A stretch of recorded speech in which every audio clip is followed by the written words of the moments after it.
Hello मरমৰ ছাত্ৰীসকল, আজি মই তোমালোকক আলোচনা কৰিম BA 4 সেমিষ্টাৰৰ অসমীয়া লোক সাহিত্য অধ্যয়ন। তো এনেকুৱা কেইটামান প্ৰশ্নৰ উত্তৰ আলোচনা কৰিম। তোমালোকৰ ফাইনেল এক্সামত কিন্তু এইখিনি 100% আহিবই। তোমালোকে কিন্তু এইখিনি প্ৰশ্ন তোমালোকে ভালকৈ চাই যোৱা। তোমালোকৰ 5 মাৰ্কী আৰু 10 মাৰ্কী এইবিলাক কোৱেশ্যনৰ পৰা তোমালোকে কমন পৰিব। এইবিলাক বহুতেই ইম্পৰ্টেণ্ট হয়, তোমালোকে কিন্তু চাই যোৱা। মই গোটেইকেইটা চেপ্টাৰ আলোচনা কৰাই দিম এটা ভিডিঅ'ৰ মাধ্যমতে। তো প্ৰথম চেপ্টাৰ মানে এই 4টা চেপ্টাৰ আছে তোমাৰ অসমীয়া লোক সাহিত্য অধ্যয়নত। এইটো হয় তোমালোকৰ লোক সাহিত্য অধ্যয়ন। তোমাৰ কোৰ্স মানে পেপাৰ কোডটো এইটো হয় 400ৰ পৰা 499 লৈকে। তো আহক আলোচনা কৰোঁ প্ৰথম চেপ্টাৰৰ ইম্পৰ্টেণ্ট কুৱেশ্যনবিলাক। এইটো হয় অসমীয়া লোক সাহিত্য অধ্যয়ন।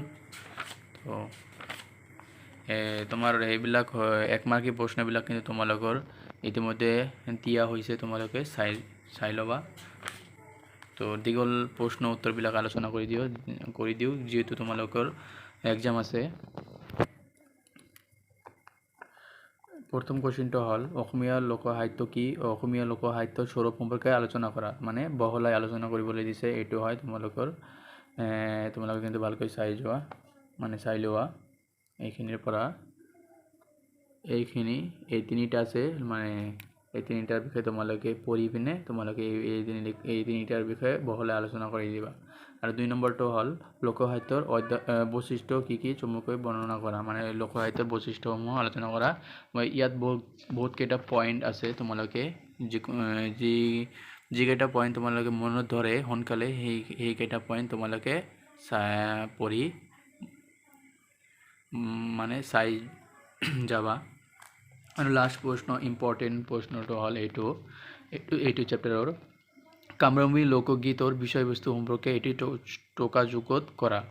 এইটো ইম্পৰ্টেণ্ট, মানে কামৰূপী লোকগীতৰ বিষয়ে আলোচনা কৰিবলৈ দিব। এইটো তোমালোকে চাই যাবা। এইটো তোমালোকৰ 5 মাৰ্কী বা 10 মাৰ্কী হিচাপে আহিব পাৰে। এইটো ইম্পৰ্টেণ্ট, মষ্ট ইম্পৰ্টেণ্ট হয়। তো এইটো চেপ্টাৰ এইখিনিয়ে শেষ হয়। এই তিনিটাই মষ্ট ইম্পৰ্টেণ্ট আছে। আৰু 2য় নম্বৰ চেপ্টাৰটো হ'ল এইটো উৎসৱ অনুষ্ঠানমূলক লোকগীত। তো এইবিলাক সৰু সৰু প্ৰশ্নবিলাক, মানে 1 মাৰ্কী প্ৰশ্নবিলাক ইতিমধ্যে দিয়া হৈছে, তোমালোকে ভিডিঅ'খিনি চাই ল'বা। এইটো হয় প্ৰথম প্ৰশ্নটো লোক সাহিত্যত বিয়া নামৰ গুৰুত্ব চমুকৈ বৰ্ণনা কৰা। এইখিনিৰ পৰা আৰম্ভ কৰি এইখিনিলৈকে তোমালোকে ভালকৈ দেখুৱাই আছোঁ। তোমালোকে ভালকৈ ৰিডিং পঢ়ি যাবা, মনত কৰি ল'বা। আৰু 3 নম্বৰ প্ৰশ্নটো হ'ল অসমীয়া সমাজত 3 নম্বৰ কিন্তু 2 নম্বৰ অসমীয়া সমাজত বিয়া নামৰ প্ৰভাৱ সম্পৰ্কে চমুকৈ লিখা। এইখিনিয়ে তোমালোকে কিন্তু এইবিলাক অলপ পঢ়ি যাবা, মানে তোমাৰ অলপ ধাৰণা লৈ যাবা। এইখিনি তোমালোকে লিখি দিবা। এইখিনি নাই। আৰু লাষ্ট এইটো প্ৰশ্ন হ'ল অসমীয়া লোক সাহিত্যত নিচুকনি গীতৰ গুৰুত্ব চমুকৈ ব্যাখ্যা কৰা। এইখিনি মই যিকেইটা প্ৰশ্ন মই আজি ইম্পৰ্টেণ্ট দিম, এইখিনিৰ পৰা তোমালোকে 30ৰ পৰা 35 মাৰ্ক মানে তোমালোকে লিখিব পাৰিবা। এইখিনিয়ে। আৰু 3 নম্বৰ চেপ্টাৰটো হ'ল মালিতা আৰু বাৰমাহী বিলাপ গীত। তো ইয়াত প্ৰথম প্ৰশ্নৰ মষ্ট ইম্পৰ্টেণ্ট হয় অসমীয়া লোক কবিতাৰ অংগ হিচাপে মালিতাৰ গুৰুত্ব ব্যাখ্যা কৰা। এইটো 5 মাৰ্কও দিব পাৰে, 10 মাৰ্কও দিব পাৰে, তোমালোকে এই হিচাপত পঢ়ি ল'বা।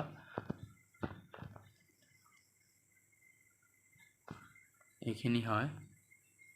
আৰু 2 নম্বৰটো হ'ল বাস্তৱিক আৰু কাল্পনিক মালিতাৰ বিষয়ে চমুকৈ বৰ্ণনা কৰা, বা চমুকৈ লিখিবলৈ দিব বাস্তৱিক আৰু কাল্পনিক মালিতাৰ বিষয়ে। এইখিনি তোমালোকে পঢ়ি ল'বা। মই দেখুৱাই আছোঁ, ভালকৈ স্পষ্টকৈ দেখুৱাই আছোঁ।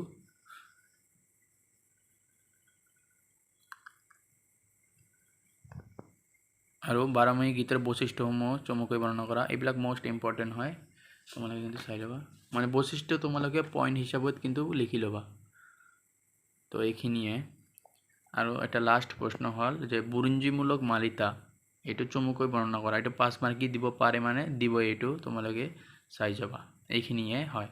5 মার্ক দিব পারে তোমালোকে হলো বহলাই লিখি দিবা আর লাস্ট চ্যাপ্টারটো হল তোমালোকে লোককথা লোককথার বিষয়ে মানে চ্যাপ্টারটোর নাম হল তো প্রথম প্রশ্নটা হল এইটো পুরাণ কথা পুরাক কথা বা পুনরাবৃত্ত বা অধিকথা বিষয়বস্তু সম্পর্কে চমুকৈ আলোচনা কৰা এইখিনিৰ পৰা মই এটা তোমালোকে এই প্ৰশ্নটো ভালকৈ বুজাই দি আছোঁ এইখিনিৰ পৰা যিকোনো এটা ওয়ার্ড দিব পারে বা পুরাক কথার বিষয়ে তোমালোকে চমুকৈ আলোচনা করা বা পুরাণ কথার বিষয়ে তোমালোকে চমুকৈ আলোচনা করা বা পুরাক কথা দিব পারে বা পুরাবৃত্ত বা অধিকথা যিকোনো এটা বাক্য দিব পারে এইখিনির বিষয়ে তোমালোকে লিখা কিন্তু উত্তরটো এইটোৱে হ'ব তোমালোকে এইখিনি লিখি দিবা তো এইটো ইম্পৰ্টেণ্ট হয় এটা প্ৰশ্নৰ জৰিয়তে তোমালোকে ইয়াত কিন্তু 4টা প্ৰশ্ন আছে এটা প্ৰশ্নত ইয়াত দিয়া হৈছে তো এটা পঢ়িলে তোমালোকে 4টা কভাৰ হৈ যাব তো এইখিনিয়ে আৰু জনশ্ৰুতি বা কিংবদন্তিসমূহ কি এইটো প্ৰশ্ন তো এইখিনিয়ে ইম্পৰ্টেণ্ট তোমাৰ কোৱেশ্চন তোমালোকে ফাইনেল এক্সামৰ কাৰণে তোমালোকে 30 পৰা 35 মাৰ্ক মান কোৱেশ্চন পাবা মানে ইয়াৰ পৰা কমন পাবা তো 4টা ইতিমধ্যে আলোচনা কৰা দিয়া হল আৰু এটা আছে লোকসাহিত্য সাধুকথাৰ গুৰুত্ব চমুকৈ ব্যাখ্যা কৰা এইখিনিয়ে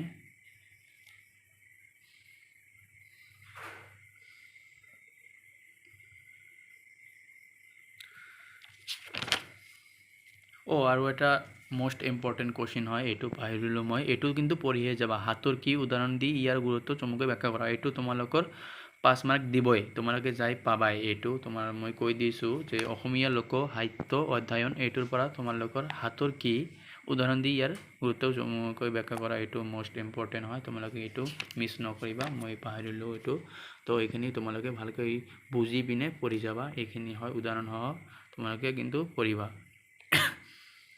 তো এইখিনিয়ে আৰু সাধুকথা বুলিলে কি বুজা তোমাৰ সাহিত্য হিচাপে সাধুকথা বৈশিষ্ট্যটো চমুকৈ বিচাৰ কৰা সাধুকথা তোমালোকে তো জানাই সাধুকথা মানে কি তো অলপ মই দেখুৱাই আছোঁ এইখিনিয়ে তোমালোকে এইটো ঘৰুৱা হিচাপে লিখি দিবা তোমালোকে জানাই এইবিলাক তো এইখিনিয়ে প্ৰশ্ন হয় আৰু নাই এইখিনি তোমালোকে পঢ়িলে তোমালোকৰ অসমীয়া লোক সাহিত্য অধ্যয়নৰ পৰা তোমালোকে 35ৰ পৰা কি জানি 40 মাৰ্কও তোমালোকে কমন পঢ়িব পাৰে এইখিনিয়ে পঢ়িলে তোমালোকে কভাৰ কৰিব পাৰিবা ইয়াৰ পৰা তোমালোকৰ